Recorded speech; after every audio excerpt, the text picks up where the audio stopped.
Hey, folks, welcome to another episode of the Bulwarg Disclosure Podcast. Today, we've got a really special guest. We've got filmmaker and son of Oliver Stone, Sean Stone. Sean, welcome to the podcast. Thanks, Noah. I thought it was a really timely what's going on right now, especially with the Israel-Palestine conflict and the escalation that we've seen over the past few days with them striking Iran and Iran striking back. I think that's probably an important thing that we should probably start out the podcast talking about. What do you think about what's going on right now? Um, it's hard to really have um an insight into it. Certainly it feels like an inevitability that's been building for so long, but this tension between Iran and Israel certainly it's kind of like Hamas and Israel. It's like they're Mhm. feeding into each other in a way. I feel like both are sort of expansionist powers in the region, you could say. I think I don't know, I don't take a side when it comes to this conflict. I just, I feel like there was an inevitability to this story because obviously, we've been told about Iran wanting nuclear weapons. Whether or not that's true or not, I really can't say. I think Tulsi Gabbard most, recently said, our intel doesn't show that Iran has like a nuclear weapons program. So this allegation, that Israel is pushing that Iran is about to build a bomb. And look, from from what I've heard, obviously we know Pakistan has the nuke. I've been told Saudis have it because of Pakistan. Um, Obviously Israel got it illegally, in the first place. They developed their nuclear program, despite JFK basically wanting, I think, if not oversight, I certainly think it was hidden from JFK, and then LBJ basically gave them the go ahead to build it. So, when it comes to this like double standard of the nuclear question, it's like, well, if, Israel's allowed to have it, but Iran isn't, Pakistan's allowed to have it. It's like, who's to decide this? So, um, when you have this allegation of the nuclear program, we obviously saw with Iraq, how that allegation led to a war, even though there wasn't something substantial behind it. It was just this allegation. Um, I think we're in a very similar situation. I do appreciate that Trump, I feel like, is trying to play both sides and at one level say, you know, Israel did this and we knew about it, but at the same time, Iran make a deal. He's trying to like use the lever. I think he's trying to leverage the attack as a way to make a deal.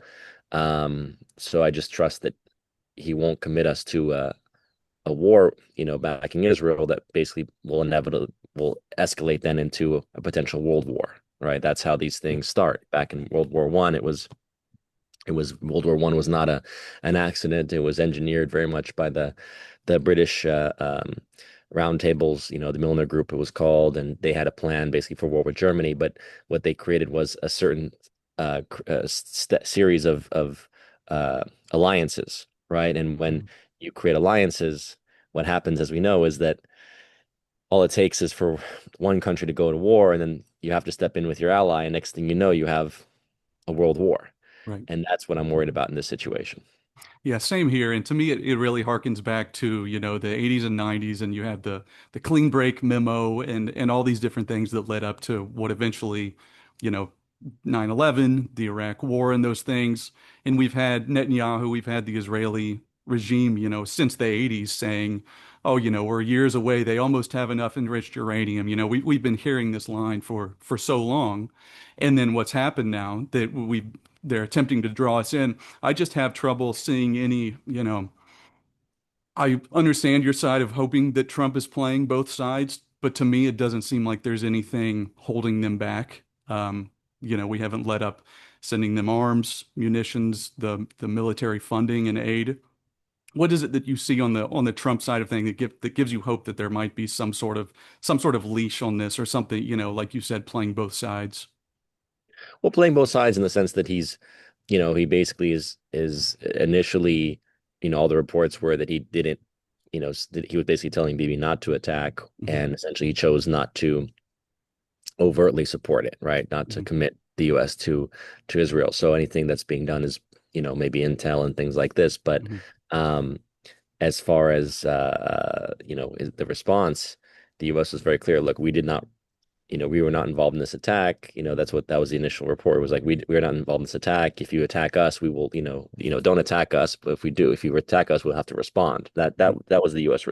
you know line from the very Hmm. beginning. So it's not like we're out there saying, yeah, we're supporting Israel, we're going to war. I think we are trying to basically, I think he is trying to utilize um, a tactic. Look, we've seen Trump use this tactic a lot. That's what people don't seem to understand about the way that he negotiates with the Houthis, for example. It's like he bombed, and then he basically said, "Okay, now we make a deal." And the Houthis, we made a deal with the Houthis, if you recall, very recently, where Hmm. they stopped, basically said, "We'll stop attacking U.S. ships," and we were like, "Great." It's the same with any number I feel like in any number of situations in the past where Trump talks big, or he's, threatens to bomb, or in this case, maybe, uses Israel to strike, and then says, okay, now let's make a deal. That's just the tactic that he's used. Now, I don't know if it'll work with Iran, because Iran is they're very prideful people, and they have look, this is why the reason I say I'm neutral in this situation is because as much as I have problems with the way that Israel was created, the mentality of a lot of people, obviously, is that they want to see Israel wiped out. Hmm. And you know, I I have a problem with that mentality, because ultimately it's going to lead to a conflict, right? If you want to see, a country destroyed, then you're basically gonna escalate until it gets to that place of trying to do that.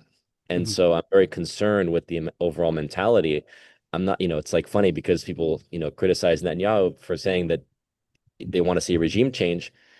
I am a fan of the Shah's version of Iran. I'm a fan of Iran pre Khomeini and the mullahs taking power, So because this would be like 48 to 79, like that kind of yeah, era. exactly. Well, exactly. The whole era that, the Shah was overseeing Iran, it's like it was, it was a moderate westernized culture, Hmm. right? Hmm. That frankly the Persians, they're very French in their mentality. It's like they belong much more to the Western cultural sphere, even than the Arabs in many ways. Yep. The Persians, I think, culturally are more akin to the West.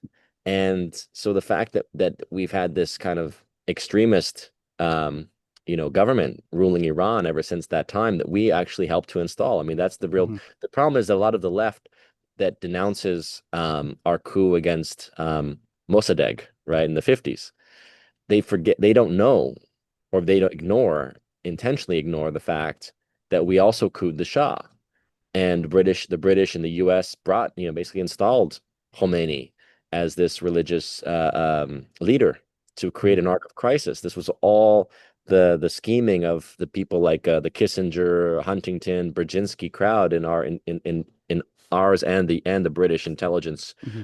spheres. People like British intel officer, he passed away a few years ago. Anyway, Bernard Lewis, right? People like this, they basically wanted to create a clash of civilizations. And so in order to do that, you have to then promote the more fanatical, and this is not a new agenda, but this is Of old. This course. goes back to the British imperialists. Like, you have to promote the more fanatical groups. And so when they install a Khomeini, a radical, a radical Shia in a country that was moderate when it came to Islam, and it was, Hmm. people were allowed to practice their religion freely, and all of a sudden now you install a radical. It's like, I have the same problem with radicals in Zionists, right? It's like, it doesn't, Right. I don't like, I'm personally, I just don't think radical religion works. It Hmm. doesn't work, because people are not designed to follow one way, right? Right. We're designed, to be divergent, and we're supposed to have dialogue and discourse, and we're supposed to have, different practices and different ways of being. And it's whether it's work or religion, it's like we cannot be imposed from the top down. So Of course. the idea of installing this radical regime in Iran was always created to create these conflicts, as we saw with Lebanon, right? Hmm. The civil wars in Lebanon, obviously the regional wars Iraq versus Iran right away. As soon as we installed Khomeini and and the radicals in Iran, then war breaks out where we sponsor Saddam Hussein and simultaneously help with Israel to ship arms to Iran so they can Yeah. fight each other for 8 years and kill each other. I mean, this is the practice of the Anglo-American establishment and empire. So again, like going back to why I don't have like a dog in the fight, it's like, I don't want to see a war that in the region that, again, that can also escalate into a world war. I want to see a way forward where we can say, look, yes, the way Israel was created was wrong. The Palestinian people, almost a million, were kicked out of their villages, out of their land, have to be compensated. That's what JFK said, before he died. It was like he was adamant to I think it was Ben Gurion basically just saying, look, you have to either compensate them or let them return to their Right. villages, right? You cannot just exile these people and expect them to be okay with it. Um, so there has to be a path forward where we're talking economy, where we're talking, having like the UAE countries and maybe America like helping, to secure Gaza and the West Bank and giving them a real path forward when it comes to economy, technology, the ability to actually, you know, have a future. Because ultimately that's the only way to stop war. Most young people, I know that there are some that say like, Islam is a death cult. It's not really that. It's not a there are certainly fanatics that are willing to die, but guess what? They're in every culture. That's what young Exactly. men do when they're willing to go die to fight. It doesn't matter if you're going to go die fighting, the communists or go die fighting, the Muslims or crusade. I mean, we young men do have that energy, that propensity. We have to give them another place to put their energy, right? Hmm. Into a Hmm. future where there's again, where there's hope, where there's ability to make an income, to provide for a family, to, you know, just see a future that doesn't involve war. Yeah. And that's been the problem with the Middle East, as we know, really since you could say since the creation of Israel, and then more specifically since the plan for the Clash of Civilizations in the 70s, when Hmm. we basically intentionally armed the hell out of the Middle East because we went off remember we shifted to the petrodollar economy Right. in the 70s where we basically went off the gold standard. And so instead of having, gold backing our dollar, we then basically had a floating exchange, but we had oil backing the dollar, right? So basically every country in the world had to trade to get dollars. I guess I don't know. The Soviets had their own oil, but like basically all the other countries had to trade to get dollars to buy oil. And with that, basically with all the oil money that was accumulating for the Saudis and whatnot, we basically sold them our weapons. So then you Hmm. start, again, that's when you end up with this whole like arms bazaar in the Middle East, right? And then when you have weapons, it's like you got to use them, right? You start selling heavy art, aircraft and heavy artillery munitions. Like they've got to be used, or they're going to be sold to someone else that's going to use them. Hmm. And Hmm. that was the escalation into all these conflicts in the 70s, 80s, you name it. It wasn't just the Middle East, it was Africa, it was Latin America. I mean, it was all over. And anyway, so I think we're at the end of the petrodollar world, right? We're shifting now to a new like, uh, um a new divide when it comes to it's not the old Cold War anymore, but obviously with Russia being as isolated as it is, China as dominant economically as it is, especially Hmm. obviously globally, but especially in across Asia, and then the Middle East with this, has having built itself up. Dubai is like the new business trade capital of the world. Um, you're just talking about a whole new reality where America can't dictate anymore the terms as we could for a brief period between, let's say, 1991, 92, and um, I would say about 2012, 2013. And that was like, a brief 20-year period where America was dominant. And it's like, no, now we don't have that power. Like, yeah, maybe us against Russia or us against China, but not against the whole world, not Right. against the whole new economic scheme of the planet. And Right. it would be insane. So that's why going back to your initial question of why I don't think that Trump is is just backing Israel because I don't he would have to be he'd have to be suicidal. He'd want basically have to say, yeah, let's commit to world war. And for someone who's consistently talked about wanting peace, wanting to be a peacemaker, wanting to see the end of, of these stupid wars, for him to basically back Israel and escalate into a total war with Iran that Mhm. will then become regional and potentially escalate to global. I mean, that would be the most foolish thing that imaginable. Mhm. Mhm. Yeah, no, I understand where you're coming from. For me, I just I remain skeptical, especially because of the party that he keeps, the Howard Lutnicks and the Kushners and these people that have very specific, obvious interests. But jumping back to what you were saying a few minutes ago about, these radical groups and stuff, obviously, I believe there are legitimate groups. I find it easy to sympathize with people who have been oppressed and want to fight back to their oppressor, however that may look. But I also think that the idea of controlled opposition and these groups that obviously play a very vital part to maintaining a status quo.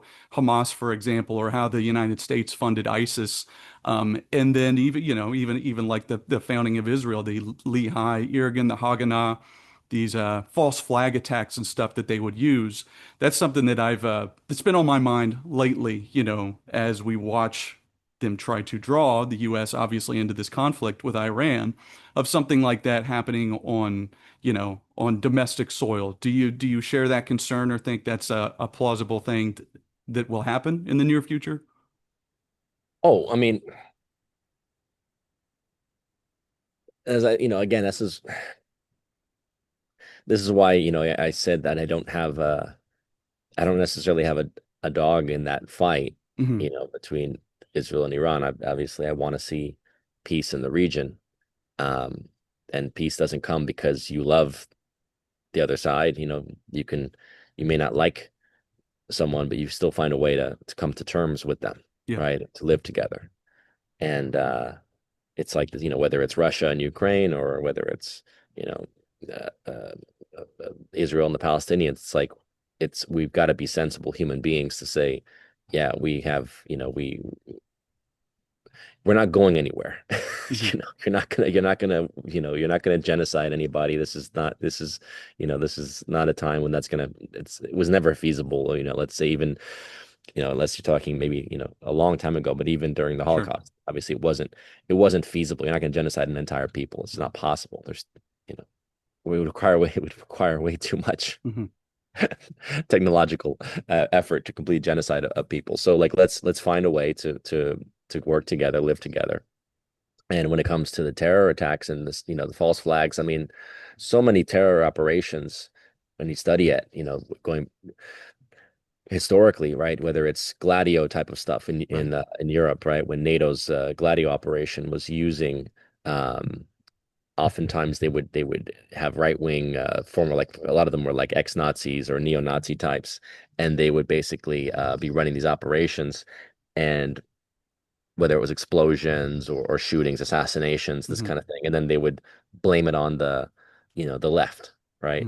Or And it was like Phoenix during the Vietnam conflict. Phoenix is less false flag. Phoenix is more it was assassination, torture, Hmm. right? Hmm. Clandestine explosives. But certainly, I mean, the point is the false flags are they're part of historical record. And when it comes to terrorism in particular, so many operations are done with how do you say? Because terror groups don't operate on, like, this is not like G.I. Joe, where like Cobra is this international terrorist group that's just like operating, on its own.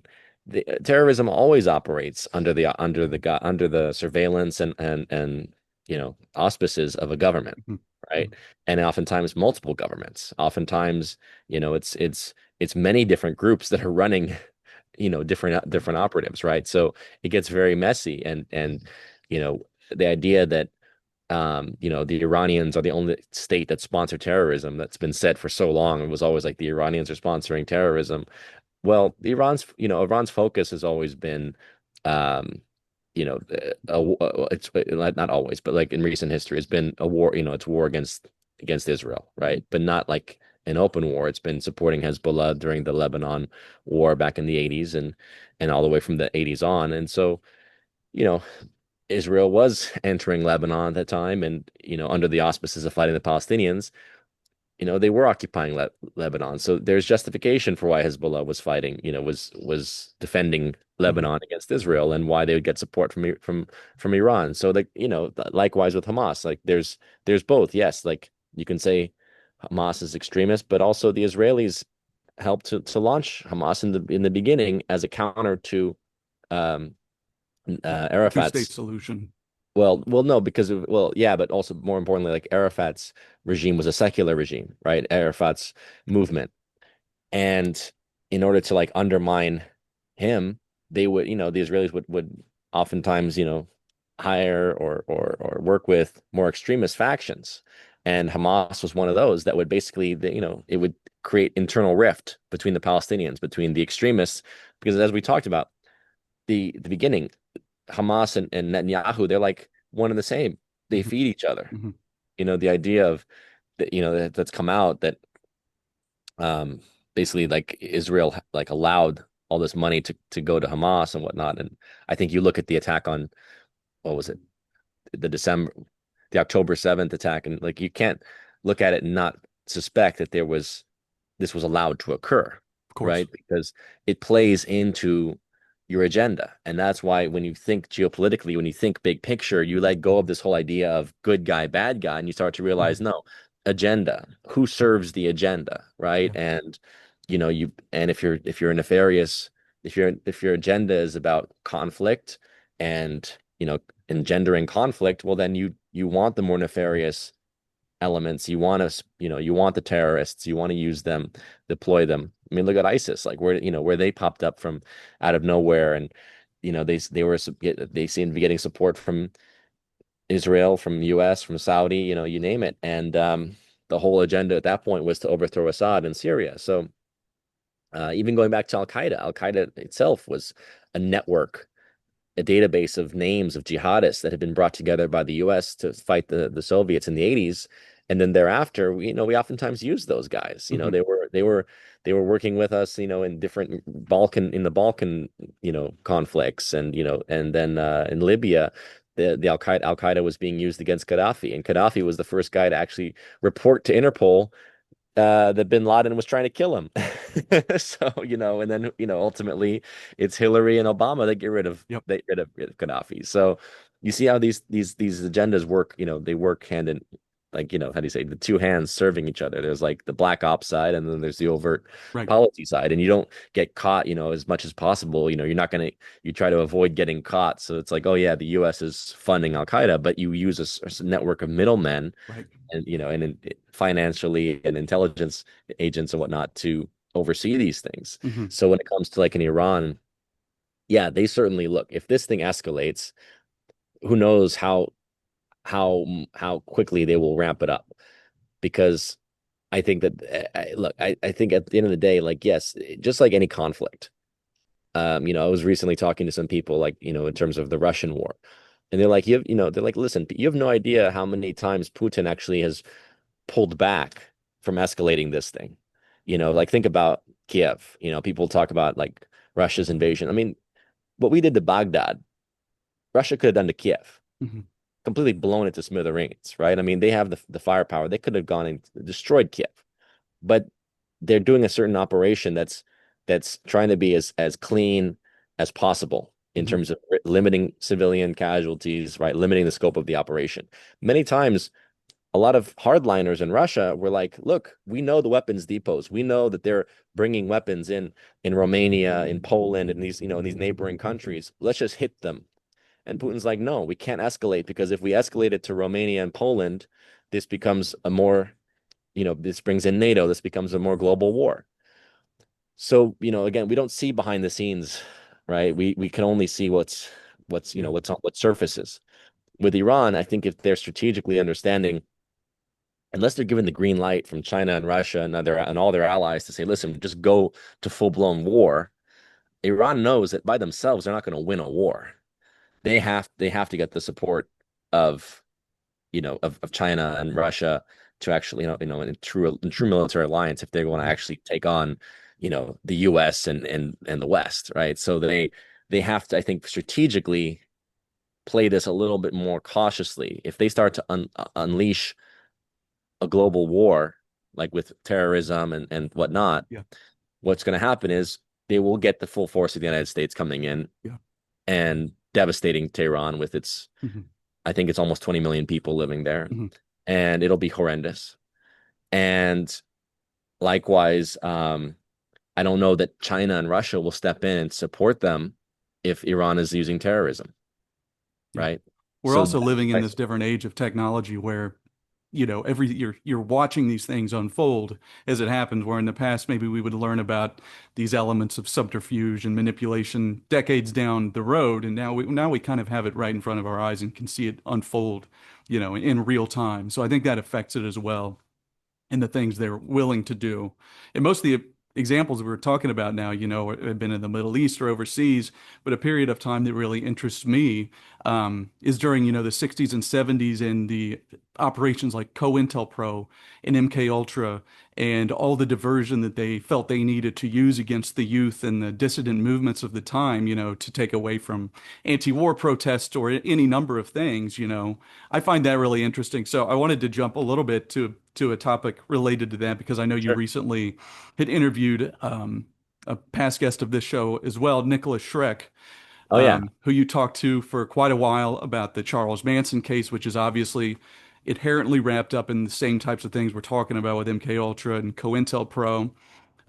What do you think of kind of the, I guess you would say, unofficial dispute between Nicholas Schreck and then Tom O'Neill, the author of the recent book Chaos about Charles Manson, that really revealed a lot of these connections with Sidney Gottlieb and Jolly West and stuff. Do you kind of do you take either of the sides of that, or what's your perspective on what really happened there? Yeah, I do. Um, I think that I feel I look.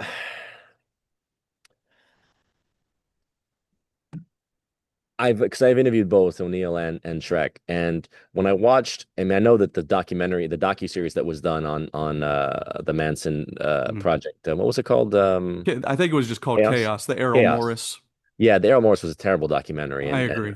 I think that he kind of he's a bit of a shill. I mean, some of these guys, I don't know if they're intentionally working with like Intel or they're just I feel like they they have toe to the be. party line, but they there's just like a lack of curiosity. And so with the Manson thing, I mean, I picked up a number of times on just a few interviews that I listened to of his where he was dropping lines about mafia.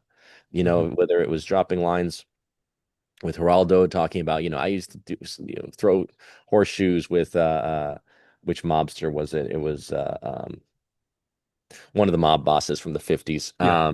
And then basically in another call, he was talking about threatening somebody and basically saying, we're gonna call back to New York. We're gonna basically call back. This is gonna go back to New York. And this was in the music industry scene. And I was like, he's talking about the mob. Like no one gets this. Like Hmm. what he's saying is mob.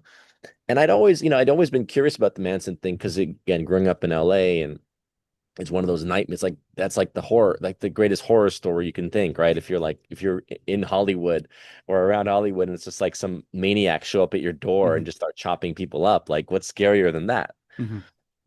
But I kept, again, it never made. I like to make sense of things, and over the years, I've read books like Program to Kill, which is fascinating. Program to Kill Yes. gets into some of the again intel slash cult connections around different serial killers. And this is where like I think Shrek is being too protective of like the idea of monitoring going on, but it's clear like O'Neill's work is great when it's showing like these guys are being monitored. Hmm. Like Manson is, it doesn't make sense that Manson is like is being tracked by different police departments, even to the point the days before the murder where they know that he's got like an underage girl and he's bringing drugs up from San Diego or whatever. Like they're tracking there's a whole surveillance network. And I think people that lived that era and they talk about it like there was just so much in terms of federal informants, right? And and intel ops that were going on, um and kind of monitoring the various cults because of course you're going to be how do you say, not only are you going to be monitoring, sometimes you could be creating. Hmm. So I think that there's a reasonable suspicion that Manson was created cultist, but like Shrek kind of, I think his groundwork with the interviews and the people that and the research that he's done kind of dispels the idea of Manson as a cultist, Hmm. and but it doesn't disprove the idea that Manson was still being part of being monitored in that world of, again, he's pimping in Hollywood, working with mobsters. Right. He's obviously in terms of, he's part of drug trafficking, people, like, I say he's in and around these circles. Mhm. These circles, as we know, like they were, the Cielo Drive house was under surveillance Right. because of all the craziness going on there. And so, as we know, like, you think about the Epsteins and things like this, it's like surveillance is done, and intelligence uses these things for multiple reasons. We know CIA working with mafia goes back to the very origin of the intelligence, of the CIA, right? And the idea of these deals that go on for drug trafficking purposes. And you get into, you like, I got very deep at one point into the Contra story in the 80s, and how we were basically supporting the drug trafficking. As my friend who comes from some of that mafia world told me, he's like, back in the 60s, it was decided, like, we're going to basically, capitalize on the cocaine from, Hmm. Bolivia and Colombia and the South, and Peru and the South, the South American, Latin American countries. We're going Hmm. to capitalize on that. Hmm. And so, of course, the various, you know, elite families and whatnot, the Bush types, they know, they're involved, Hmm. they're helping to oversee it.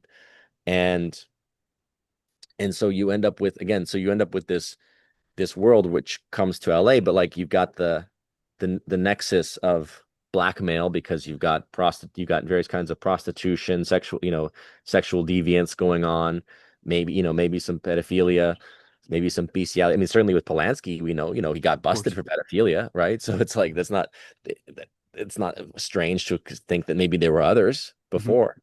And the revelations from O'Neill's book about Bugliosi hiding the videotapes that Polanski had of Yeah. Sharon Tate being forced to be with other men and stuff. And Mhm. there's that pretty infamous old interview with Charles Manson from maybe the 80s, some talk show where he talks about how she was killed over a little black book and references her being in the closet with Peter Sellers and a dog, implying Yeah. these pretty horrible Bestiality. blackmail things. So I've talked to Nick, both Nick and Tom O'Neill about this, and I respect Nick a lot in his groundwork he's done with the case. But I do tend to agree with you that he plays some part in dispelling or, trying to dispute this overlap between the mafia, the mob angle, and then the intelligence angle. While it seems obvious to me that they exist together symbiotically, that they are almost, it's almost hard to tell where one ends and one begins. Yes. And Shrek would rather downplay it as just a simple drug deal gone wrong. And I think both can be kind of correct at the same time. I mean, Yes. Tom O'Neill putting Jolly West in the same building as Manson, to me, is how can you get around that? How can you argue around that and say that Manson wasn't at least in some way monitored or utilized? And the Yeah. blackmail stuff is a whole nother angle that I feel like is very under examined in the whole case. Yeah, I mean, it's like the whole free love clinic, right? Yeah, the Haight This Ashbury and Clinic. this idea, like, oh, they were just doing a service by taking care of the hippies, and it's like, no, we know there were CIA programs being run through there. Hmm. It's just it's like, you start to, how do you say, it's like, you got to talk to people from that era who were, like, kind of, aware Hmm. of all this going on. I mean, even Manson, to an extent was, but I don't think he would have ever. See, it's like, he could, if he knew he was being used, but if he specified and was saying, like, yeah, the feds were using me, it would paint suspicion that he knew. Of So course. he could never acknowledge that. Yeah. Yeah, I don't think he could ever acknowledge that feds could have been using him, Hmm. right? Hmm. Because it would make him like, oh, did you know? Were you culpable? Are you a fed? Right. Right? And he would, I don't think he necessarily knew, but if he figured it out, I don't think he would have said. Yeah. Right? I mean, even people like Timothy Leary in his later years kind of talked about how whether he was aware of it or not, most of his actions were being directed, and funded and broadcast by the CIA to, promulgate LSD and that type of ideology that he was all about. Shrek just, I feel like there is and especially with his past involvement with some of these organizations, that I'm more than sure we're up to some of these activities, whether it's, Anton LaVey having Sammy Davis Jr. over at a sex party to get video, whatever it is. But also in your talk with Shrek, he mentioned a tip or something about from an ex FBI guy that said that the Tate House was under surveillance. They had a van parked outside or something, even the night of the murder. And Tom O'Neill told me that the person who gave them that tip was Ted Gunderson, who most anybody interested in kind of the conspiracy world will be familiar with from the McMartin preschool scandal and the Presidio affair. And the Presidio affair, of course, at the center of that was Lieutenant Colonel Michael Aquino. And I know that you actually had time to talk to him before he ultimately committed suicide a few years ago. But I can't think of a more like shadowy, interesting figure than Michael Aquino. Do you have any afterthoughts or insights from talking to him? Aquino, yeah, I mean, I think the best thing I can offer people is to watch my Best Kept Secret Hmm. docu-series. It's on the website, seanstone.info. It's linked. I have links there to all my documentaries and some of my films. And I think that the Best Kept Secret is a great place to start in terms Hmm. of seeing the overall pattern Hmm. of, you name it, human and sex trafficking, uh, blackmail, political power manipulation, psyops. And Aquino was, I mean, he was a psychological warfare operative, specialist whose just whole history is so murky. It's going back to the Vietnam era, right? And whether or Hmm. not he was, I think, believe part of like Phoenix Right. and then like Project Stargate and things like this, which has fantastic elements, in terms of understanding, remote viewing and the mind and psi war.